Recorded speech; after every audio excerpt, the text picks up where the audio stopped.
चावल के एक दाने की कहानी। Lord Krishna stories in Hindi. द्वापर युग में पांडव वनवासी का जीवन जी रहे थे और महाकपटी दुर्योधन हस्तिनापुर में एक विलासी जीवन जी रहा था। एक दिन महर्षि दुर्वासा अपने शिष्यों के साथ हस्तिनापुर अतिथि बनकर पधारे थे। दुर्योधन ने काफी अच्छे तरह से उनका आतिथ्य किया। इसी पवित्र कार्य के बीच दुर्योधन ने अपने मामा शकुनी के साथ मिलकर पांडवों को परास्त करने की एक नई योजना बनाई। जब महर्षि दुर्वासा ने कहा कि हम अब भोजन करेंगे, तब दुर्योधन बोला कि ऋषियों को भोजन करना तो एक महापुण्य का कार्य है, लेकिन महर्षि दुर्वासा मैं आपसे अनुरोध करता हूँ कि इस महापुण्य को प्राप्त करने का अवसर मैं अपने बड़े भ्राता युधिष्ठिर को देना चाहूंगा।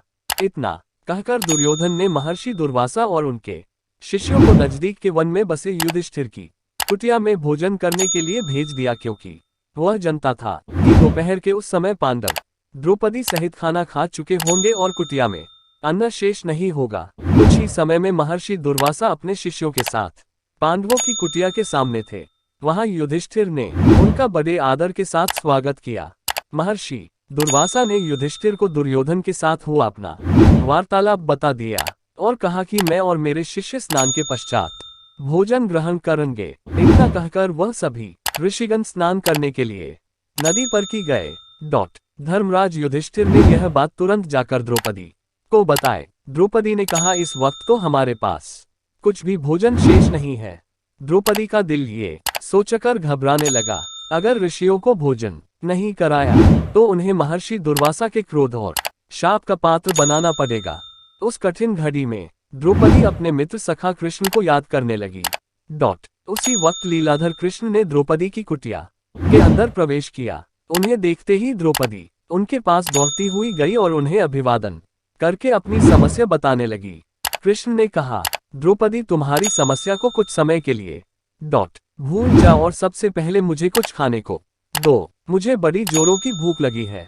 तब द्रौपदी ने अक्षय पात्र लाकर कृष्ण के हाथ में दिया, साथ ही अपनी समस्या भी बताए।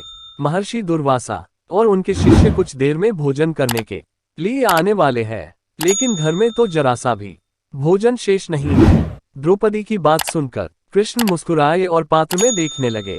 उस पात्र में चावल का सिर्फ एक दाना बचा था।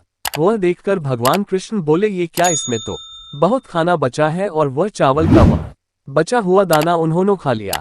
इधर कृष्ण के चावल का वह दाना खाते ही उधर स्नान करके नदी से बाहर निकले महर्षि दुर्वासा और उनके शिष्यों का पेट भर गया और उन्हें डकारे आने लगी और वह युधिष्ठिर की कुटिया के ओर जाने के बजाय अपनी यात्रा के लिए प्रस्थान कर गए। इस तरह चावल के एक दाने से ही कृष्ण भगवान में ऋषियों को पेट भरकर उनके क्रोध और शाप से पांडवों की रक्षा की। तो कैसी लगी दोस्तों आपको ये जानकारी?